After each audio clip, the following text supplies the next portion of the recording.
अस्सलाम वालेकुम नाज़रीन, मैं हूँ सलवा हसनैन। आप देख रहे हैं सूर्या न्यूज़।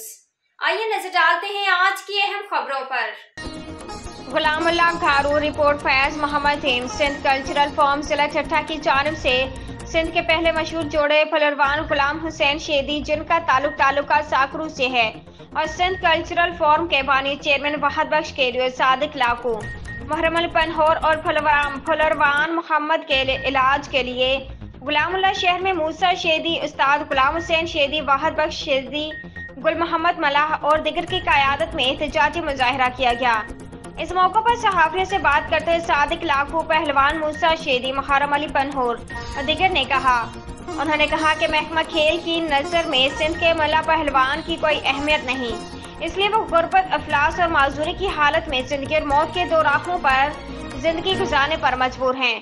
मोहल्ला के पहले जोड़े के उस्ताद ने कहा, फलरवान का ताल्लुक जिला ठट्ठा से है। गुलाम हुसैन शेदी गुज़रेल अरसा दराज से बेनाई से महरूम है और दूसरा मल्ला पहलवान वहाद बख्श कैंसर की मर्ज में मुब्तला है, लेकिन महकमा खेल के हकाम और सिंध हुकूमत के मुतल्लिका हकाम इसको सुनने को तैयार नहीं। उनको खराज तहसीन पेश करना इंतहाई अफसोसनाक अमल है। ये बात तशवीशनाक है कि मुज़ाहिरीन ने सिंध हुकूमत के महकमा खेल के आला हकाम से पुरजोर मुतालबा किया है कि मज़कूरा नामवर रेसलर्स का हंगामी बुनियादों पर इलाज किया जाए, हुकूमती अखराजात और माहाना वजीफा फौरी तौर पर मुकर्रर किया जाए, बसूरे दिगर एहतजाज किया जाएगा।